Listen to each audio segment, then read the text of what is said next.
The book Hebrews, part 108. I'm Professor Hannes Redlinghuys of the First Assembly of Yafashua in South Africa, Pretoria, Montana. Should you require any of the books which I've written, maybe the 2 keys to the book of Revelation, A4 book, nearly 800 pages. There's also a study that we are currently busy with, the revelation of the book Revelation. You can just contact us at our WhatsApp number, or first of all, our WhatsApp number, +27 international code 0722 367 124. Just go to my website, https://yahvah.co.za. If this is the first time that you are to participate in the study, you are very, very, very welcome. But please go to part 1, start from the beginning, because you've missed out on quite a bit of information. And trust me, you've missed out on a lot of information. It's very important to subscribe to the channel and also to receive the different notification of all the other studies that we are currently busy with. Please send this link also to your friends and family, to those that you care. Make sure at least you have a 1611 King James Bible ready, pen and paper to make your notes. Welcome to Breakfast with Prof. Hannes. Hallelujah. You are so very, very welcome. We are currently busy with Hebrews chapter 7, and we are busy with chapter 7 verse 2. Now it says, to whom also Abraham gave a 10th part of all. Now with that we understand. First being by interpretation king of righteousness. Now if I say that, who is the king of righteousness? What would you say? Who do you think is the king of righteousness? What should be the attributes of a king of righteousness? Well, first of all, the moment that you would ask me, who's the king of righteousness, I would say Yafashua. And then I would look at the 7 attributes around him that will make him the king of righteousness. Now, this king of Salem, now suddenly is being made by interpretation. First being by interpretation. So you can interpret, it leaves the door open. Leave a door open to put in there what you like. And that will be good enough.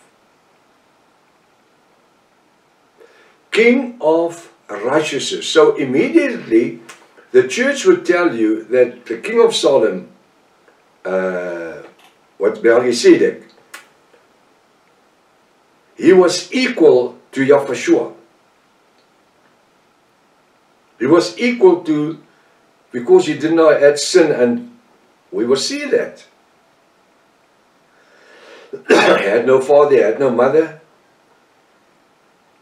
That puts him in a higher bracket than Yafashua. Because Yafashua had the mother and a father. We'll come to that. Listen to this. So by interpretation, that word interpretation leaves the door open. King. Capital K, king of righteousness, small r, not a capital R. And this is what I've taught my students, or I'm teaching my students all the time. Look for small letters and capital letters when you study the word. A capital letter gives certain value to a word or a name. The king of righteousness, king, make him a king. But righteousness is a small r. And after that also king of Salem. So first of all, he's the king of righteousness. So what is he? He's a priest. So then you must agree with me that everyone of the priest out of Levi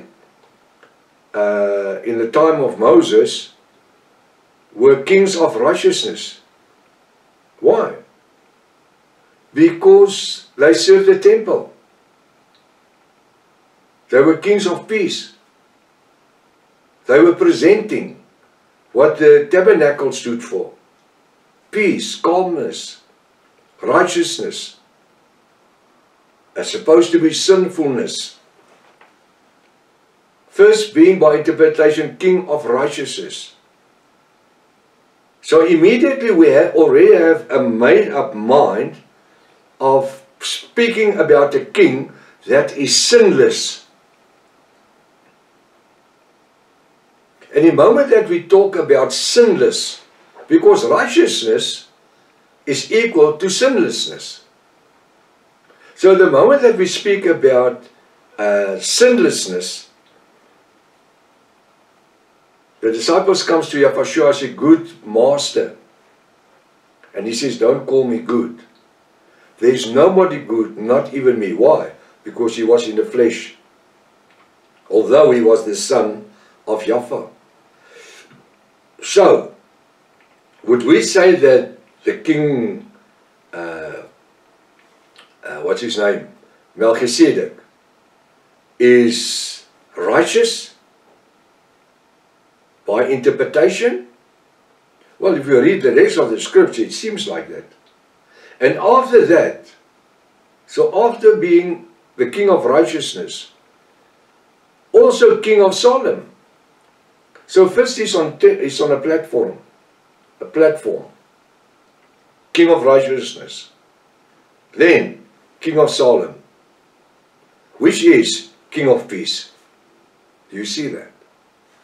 King of righteousness, king of Salem, king of peace. Who's the king of peace? Isn't that Yahshua? Yes.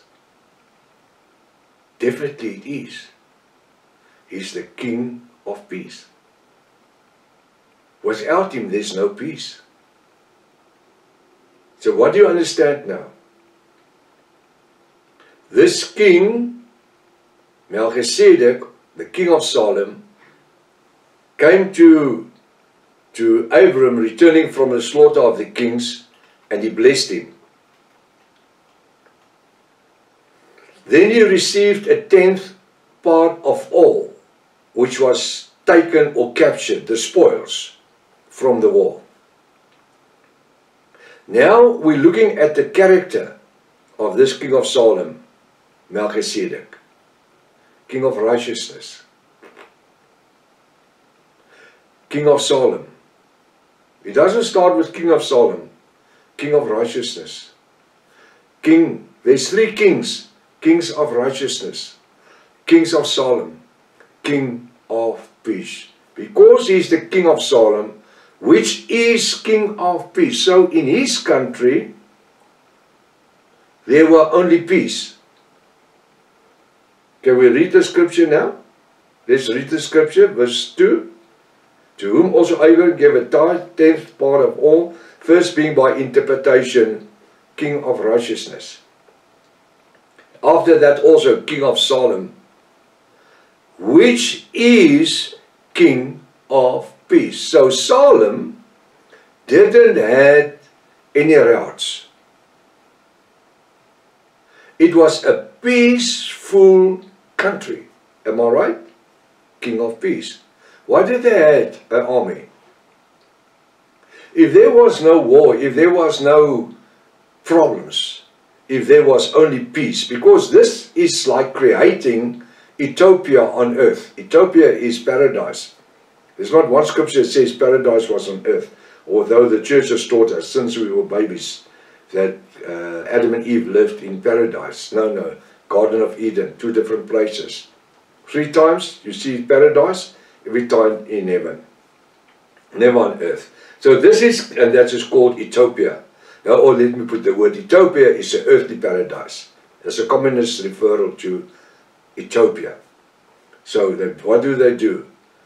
King of peace on the earth. So in his country, which is Salem, which he ruled over, they did not have anything but peace. Why the necessity of an army?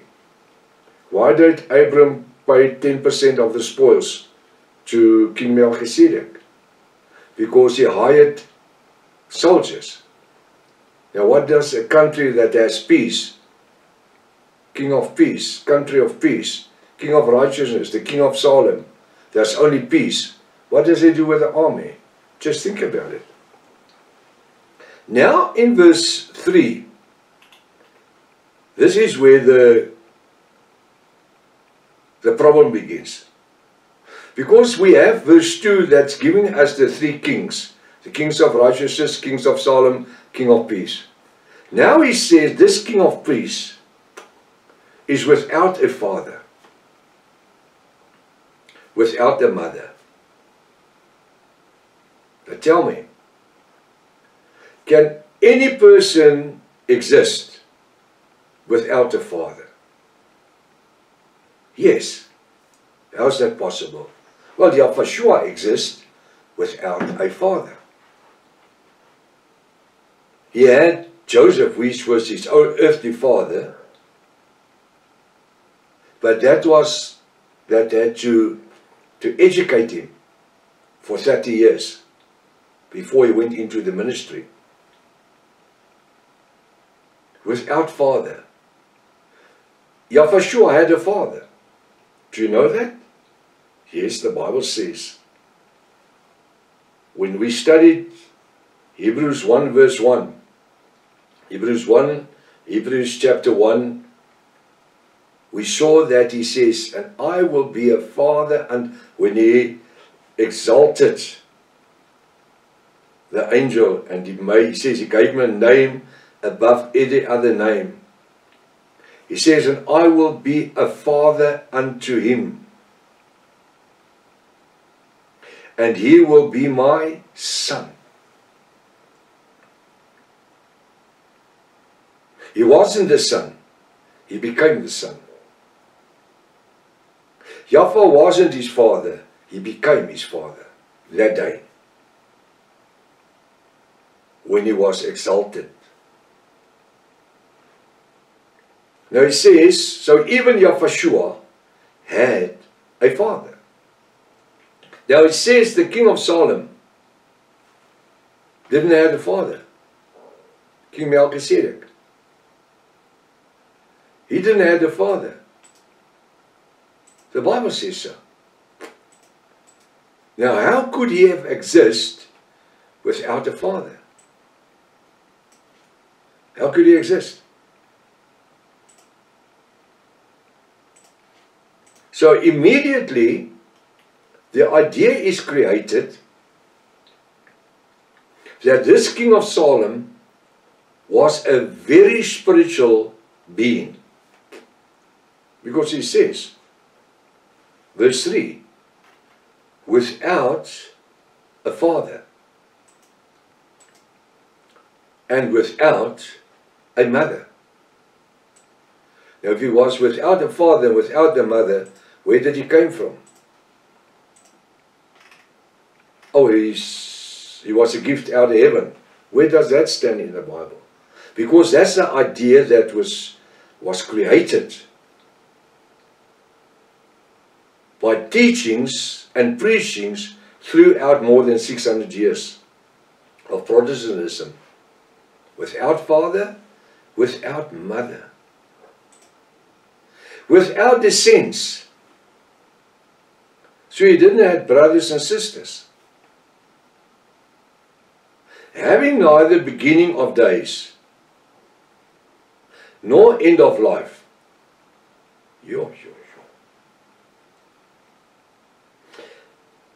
Have you ever heard this criteria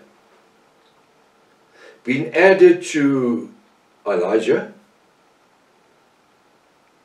which was so holy that he ascended into heaven with a carriage of fire, with horses of fire?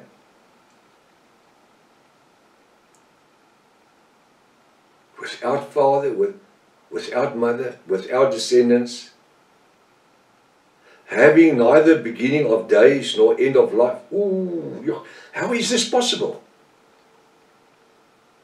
So where did he come from? No, one day he was just there. Well, that's all I could say. If he had no father, no mother, no descendants, he had no beginning, he was just there.